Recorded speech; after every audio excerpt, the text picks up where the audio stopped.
I like video games, like, a lot. Like, a lot of people really hate having a massive backlog, but I really like having a big backlog because that means that I have more games that I can be playing.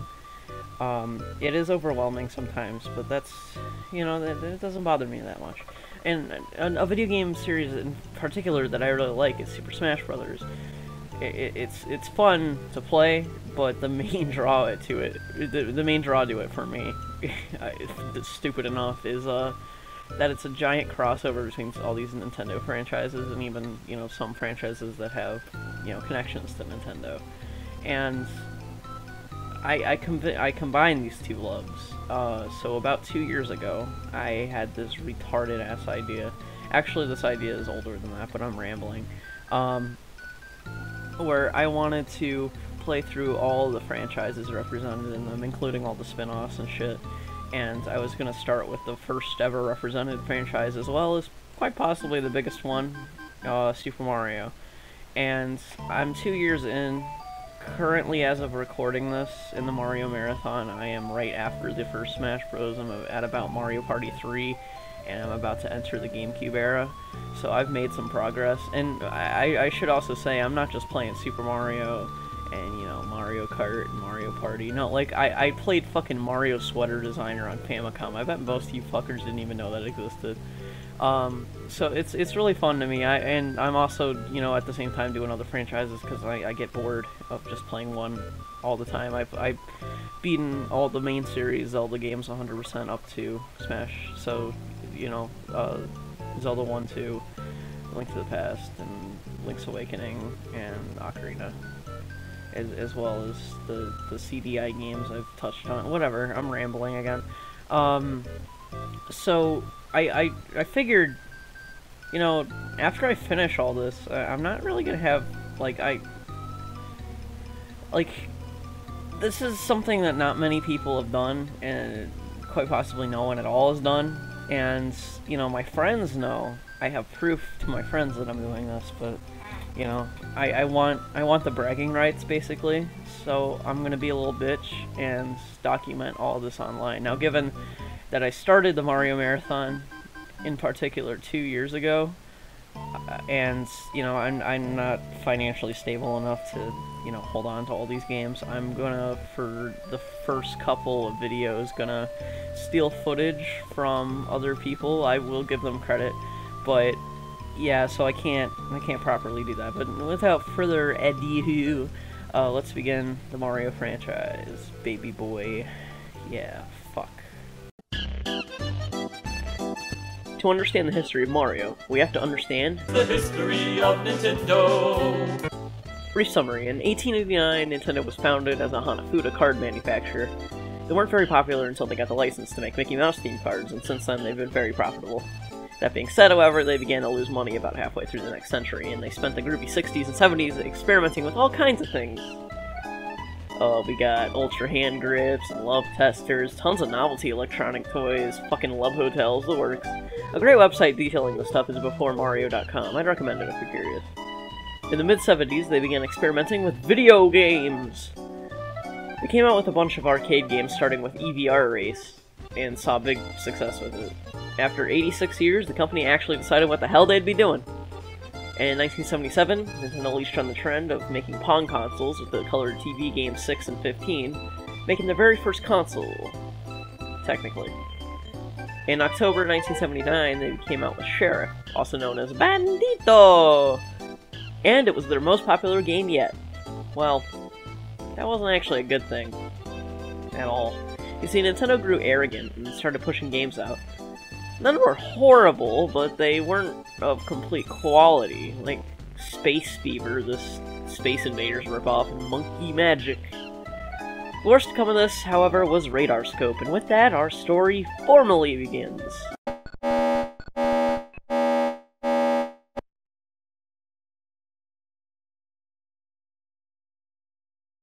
This is Radar Scope. It's a basic semi-3D shooter released in late 1979. It did okay in Japan, so Nintendo shipped it overseas to America, obviously. The thing is, they thought it'd do amazingly in America, so they put all their eggs in the Radar Scope basket, shipping more cabinets than anyone wanted. This is especially bad because everyone in America fucking hated it. This was Nintendo's biggest video game failure up to that point. No one really wanted to do anything about it, so they tasked the newbie at the company to rework the cabinet into a totally different game. This schmo was the now legendary Shigeru Miyamoto. The original plan was to make a licensed game based on Popeye, where Popeye had to rescue Olive Oyl from Bluto. The license fell through, however. Fun fact though, that game actually came out the next year. Anyway, it ended up being for the better that they lost the rights, because that game became 1981's arcade hit Donkey Kong. Olive Oyl became just Lady, who eventually was given the proper name of Pauline. Bluto was the title character Donkey Kong. And Popeye became Nintendo's famous mascot, Osan, or Mr. Video. Wait. Jumpman! Fuck. Mario! The gorilla gets a name, but not Lady. I see that even Donkey Kong gets top billing over women. God, Nintendo were such sexist pigs.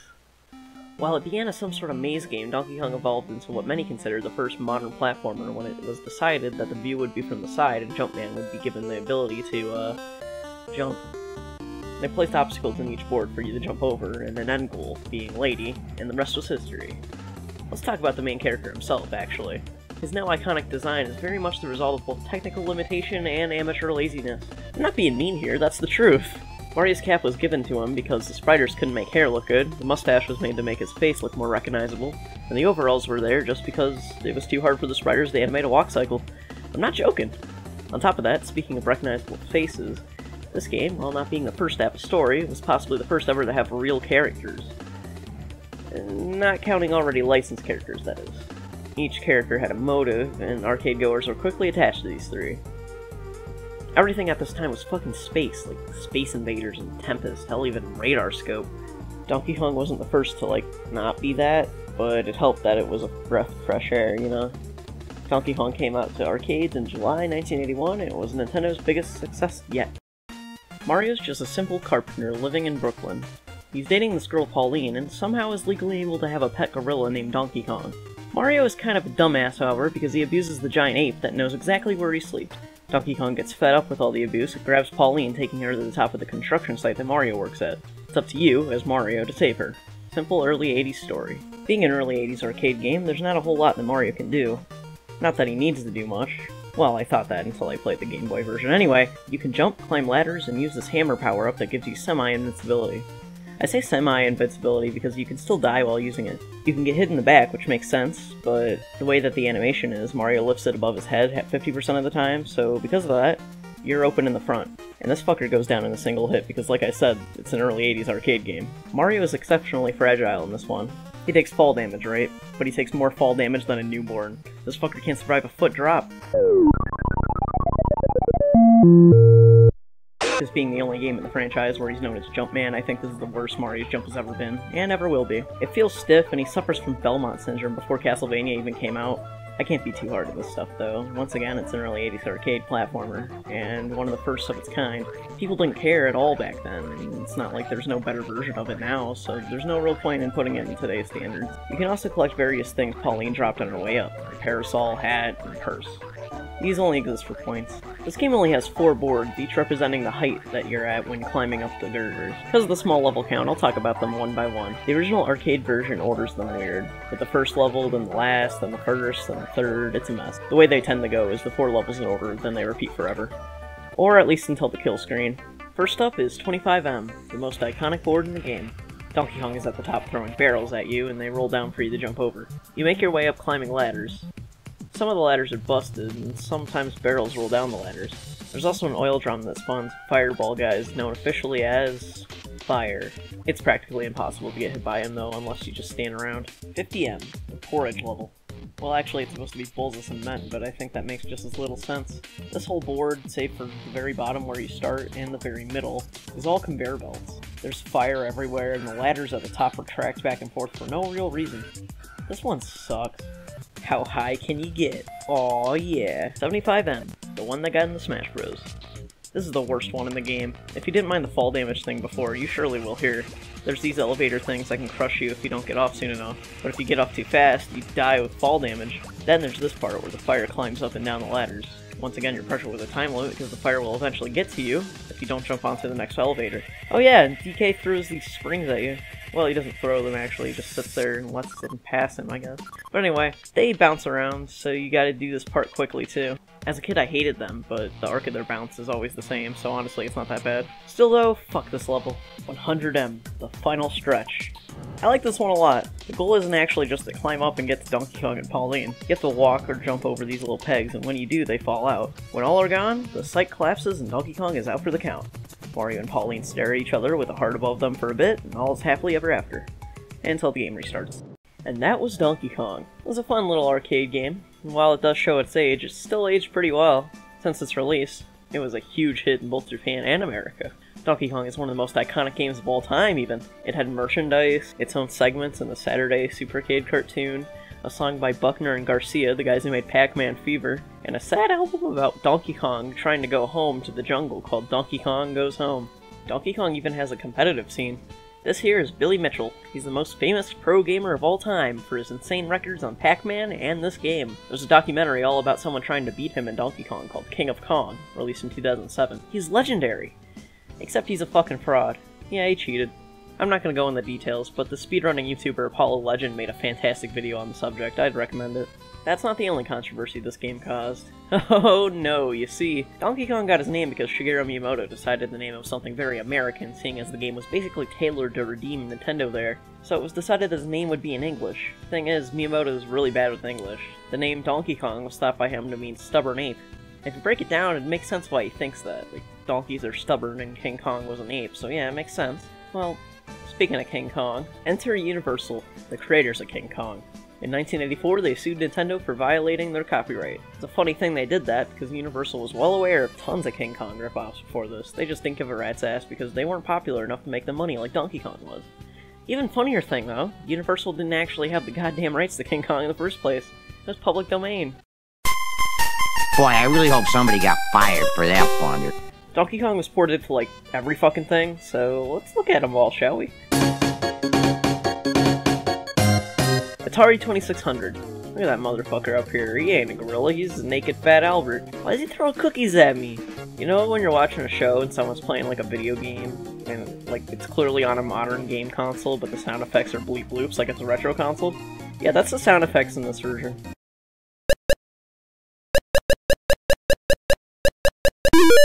Atari 7800.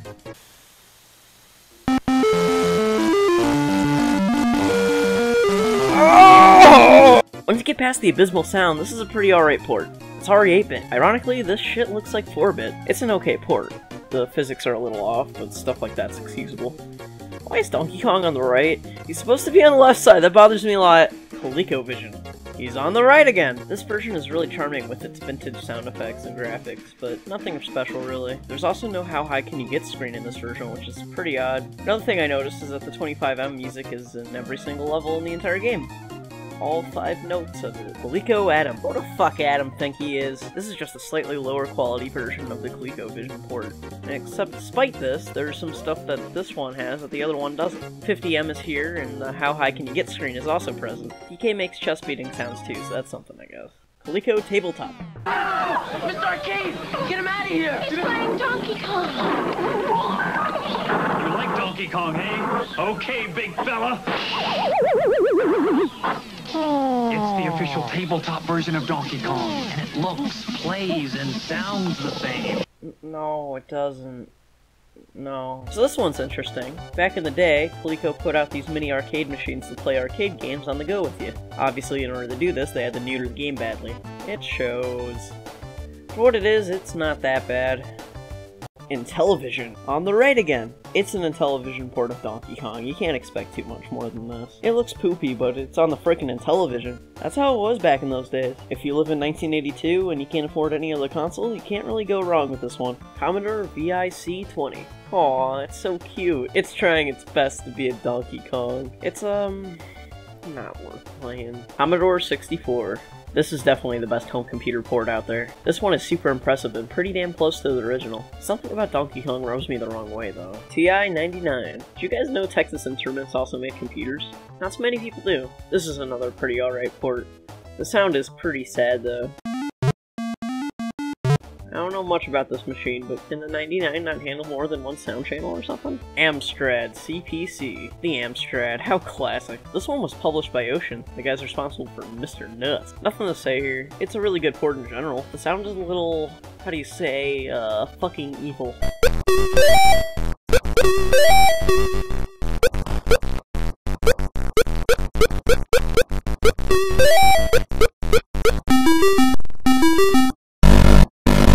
ZX Spectrum. Wow, it's,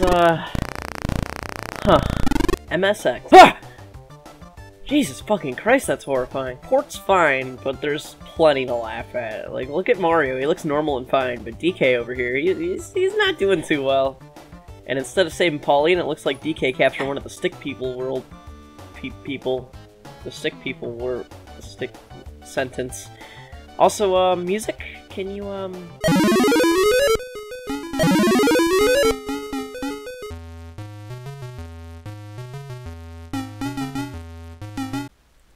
Music. You're a little quiet over there, buddy. Apple II. On the right, okay for what it is, moving on. Microsoft DOS. Whoever approved this mess should have been shot. The artist clearly couldn't draw, let alone animate properly. They could have easily used the sprites from the arcade game, then reformatted them into CGA. I actually agree with the CGA part, but... Okay. Calm down. And that's all for the non-Nintendo ports. The rest are made directly from the guys responsible for the game. Let's wrap this up, shall we? Nintendo Entertainment System. This is the most accurate standalone console port. But there's one damn thing that bothers me about this one. It cuts out 50M for no reason. Yes, previous ports have done that, some even cut 75M too. So why does this one irk me? It's so damn accurate that when there's one thing missing, and it's an entire fucking level, it's extremely frustrating. It's like the entire game's here, and just get rid of one level. Like it's not like the NES couldn't handle it. Animal Crossing. What the Animal Crossing? What the fuck? That's a game, not a console. Well, in Animal Crossing on GameCube, you can collect NES games, and one of them is Donkey Kong. It's a straight port of the NES version, but with the GameCube controller. Donkey Kong 64. In the Frantic Factory level, you can play an arcade-perfect port of 25M on an arcade machine to get the Nintendo coin.